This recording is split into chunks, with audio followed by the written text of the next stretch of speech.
কুমিল্লার দাউদকান্দিতে ডেঙ্গুর প্রকোপ বেড়েছে। এবছর সেখানে ডেঙ্গুতে ৬ জন মারা গেছেন। গেল ২৪ ঘন্টায় আক্রান্ত ৩২ জন।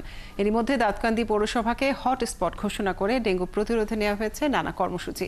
স্বাস্থ্য প্রশাসনের কর্মকর্তারা জানান, সচেতনতার অভাবে এই উপজেলায় ডেঙ্গুর প্রকোপ এত বেশি। কাজী এনামুল হকের তথ্য ছবিতে প্রতিবেদন। কুমিল্লার দাউদকান্দি পৌরসভার ৫ ও ৬ নম্বর ওয়ার্ড ডেঙ্গুর জন্য ঝুঁকিপূর্ণ ঘোষণা করেছে পৌর প্রশাসন। আবার এই দুই ওয়ার্ডের দোনারচর, সবজিকান্দি, দাউদকান্দি, সাহাপাড়া, বলদাখাল ও তুজারভাঙ্গা গ্রামগুলোতে বাড়ছে ডেঙ্গু আক্রান্তের সংখ্যা। চলতি মাসে উপজেলার সরকারি ও বেসরকারি হাসপাতালে চিকিৎসা নিয়েছে প্রায় ২,০০০ রোগী।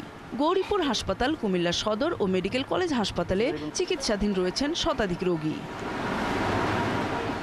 এলাকার লোকজন জানান, ঢাকা থেকে বেড়াতে এসে লোকজন এলাকায় এত ডেঙ্গু ছড়িয়েছে। ঢাকা শহর গেছিলাম একদিন, যাওয়ার পর তারপর আসার পর ৩ দিন জ্বর ছিল। আজকে প্রায় 10 দিনের মাথায় পড়তেছে আর কি। দাউদকান্দিতে এ পর্যন্ত ৬ জন ডেঙ্গুতে আক্রান্ত হয়ে মারা গেছেন। উপজেলা স্বাস্থ্য প্রশাসনের হিসাব অনুযায়ী গেল ১ জুন থেকে ২৪ জুন পর্যন্ত সর্বমোট ১,৮০০ জন ডেঙ্গু আক্রান্ত হয়েছে। প্রতিদিনই আমাদের ৮ থেকে ১০ জনের মতো ডেঙ্গু পজিটিভ রোগী ভর্তি হচ্ছে এবং সুস্থ হয়ে বাড়িতে চলে যাচ্ছে। এ ধরনের রোগীও প্রতিদিন প্রায় ৬-৭ জন থাকে। যাদের সমস্যা হচ্ছে, মারাত্মক লক্ষণ দেখা দিচ্ছে, তাদেরকে আমরা এখানে ভর্তি রাখতেছি। এলাকার লোকজনের অভিযোগ, ঘনবসতিপূর্ণ দাউদকান্দির পৌর এলাকা ঠিকঠাক পরিষ্কার পরিচ্ছন্ন করা হচ্ছে না। নালা আছে, জঙ্গল আছে, এগুলো একটু পরিষ্কার করলে বা একটু মশার ওষুধ দিলে ভালো হয়। যদিও পৌরসভার কর্মীরা বলছেন, দাউদকান্দিতে এডিস মশার বিস্তার রোধে ফগার মেশিনের মাধ্যমে উচ্চমাত্রার ওষুধ ছিটানো হচ্ছে। এখন একটু বেশি জোরালোভাবে করতেছে, যেহেতু ডেঙ্গুর প্রকোপটা বেশি, এই প্রকোপটা যাতে আমরা নিয়ন্ত্রণে নিয়ে আসতে পারি। কুমিল্লার সিভিল সার্জন বলছেন, এখন সচেতনতা ছাড়া ডেঙ্গু সংক্রমণ থেকে নিরাপদ থাকা যাবে না। ২৪ ঘন্টায় ১০ জন নতুন করে ডেঙ্গু ভাইরাসে আক্রান্ত হয়। এর মধ্যে কুমিল্লা মেডিকেল কলেজ হাসপাতালে ২ জন, ইস্টার্ন মেডিকেলে ২ জন, বিভিন্ন উপজেলায় ৬ জন শনাক্ত হয়।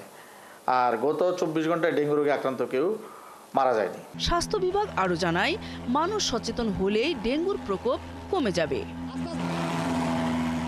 নূর তাজমিন নীর, ৭১। কুমিল্লার ডেঙ্গু পরিস্থিতি জানাতে যুক্ত হচ্ছেন সহকর্মী কাজী এনামুল হক।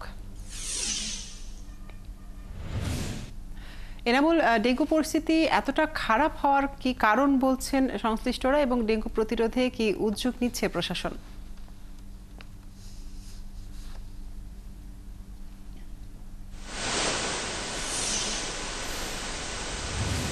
কাজেরই মূলত প্রশাসন উদ্যোগ নিয়েছে, কিন্তু সেই উদ্যোগটি যথাযথ নয়, এবং যখন প্রয়োজন ছিল উদ্যোগটি নেওয়ার, তখন কিন্তু তারা নেননি।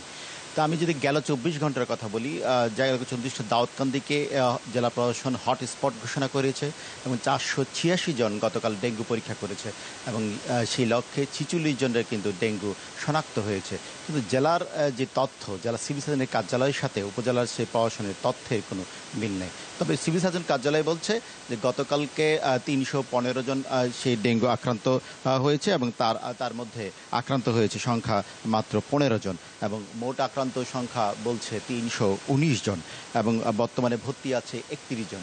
যে জেলার যেই তথ্য, সেই তথ্যের সাথে উপজেলার তথ্যের কোনো মিল নেই। তবে যে উদ্যোগটি নেওয়া হয়েছে, সেই উদ্যোগটি দাউদকান্দি শুধু নিলেই কিছু চলবে না। দাউদকান্দির যে রোগীগুলো পুরো জেলা সদর হাসপাতাল, কুমিল্লা মেডিকেল কলেজে ভর্তি হচ্ছে, এবং এই ডেঙ্গু ছড়িয়ে গেছে কুমিল্লা নগরেও।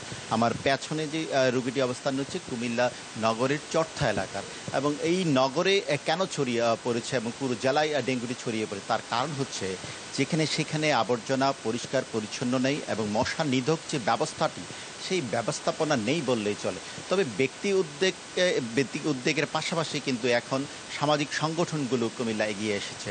গতকালকে বিবেক কুমিল্লা নগরে তারা ২৭টি ওয়ার্ডে মশক নিধনের কার্যক্রম উদ্বোধন করেছেন বিএনপি চেয়ারপারসনের উপদেষ্টা হাজী আমিনুর রশিদ ইয়াসিন, এবং জেলা বিএনপি মহানগর বিএনপি সাধারণ সম্পাদক ইউসুফুল্লাহ টিপু, এবং সেই সাথে কুমিল্লা নগরের কিন্তু মানবিক যে সংগঠন বিবেক, তারা সেই কার্যক্রম শুরু করেছে।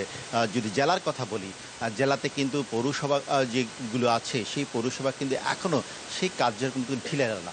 এবং দাউদকান্দির কথা যদি বলি, দাউদকান্দি দোনারচর এবং যে জায়গাগুলো আছে 4 নম্বর 5 নম্বর ওয়ার্ডগুলো, সেখানে মশক নিধনের যে কার্যক্রম কি চলছে, শুধুমাত্র ধোঁয়া দিয়ে মশা নিধকের কার্যক্রম চলছে এবং সেইটি কিন্তু নেই বললেই চলে এবং সেই জন্যে কিন্তু আমাদের সাধারণ মানুষ কিন্তু বলছে যে মশা নিধকে যে কার্যকর পদক্ষেপ বা মশা নিধক যে ঔষধ যে ছিটানোর প্রয়োজন ছিল, যে নালা পরিষ্কার এবং নর্দমাগুলো পরিষ্কার করা, মশা এডিস মশকের লাভাগুলো নিগৃহীত করা, সেগুলো কিন্তু এখনো হয়ে উঠছে না। সেই জন্য প্রয়োজন কার্যকর পদক্ষেপ নেবেন, এমনটাই বলছে স্থানীয় কিন্তু মানুষরা। তারা বলছেন যে দীর্ঘদিন থেকে এই নালাগুলো নর্দমাগুলো পরিষ্কার পরিচ্ছন্ন না থাকার কারণে কিন্তু এডিস মশার লাভা ছড়িয়ে পড়েছে এবং সাধারণ মানুষ সেখানে আক্রান্ত হচ্ছে। তার জন্য গেল 24 ঘন্টায় কিন্তু 486 জন শুধুমাত্র দাউদকান্দিতে পরীক্ষা করেছে, 46 জন সেখান থেকে কিন্তু আক্রান্ত রোগী কিন্তু পেয়েছে। এই যে রোগীর সংখ্যা বাড়ছে, সেই সাথে কিন্তু রোগীও ভালো হচ্ছে। এনামুল, আপনাকে অনেক ধন্যবাদ যুক্ত থাকার জন্য। দর্শক, কুমিল্লার ডেঙ্গু পরিস্থিতি জানাচ্ছিলেন আমাদের সহকর্মী।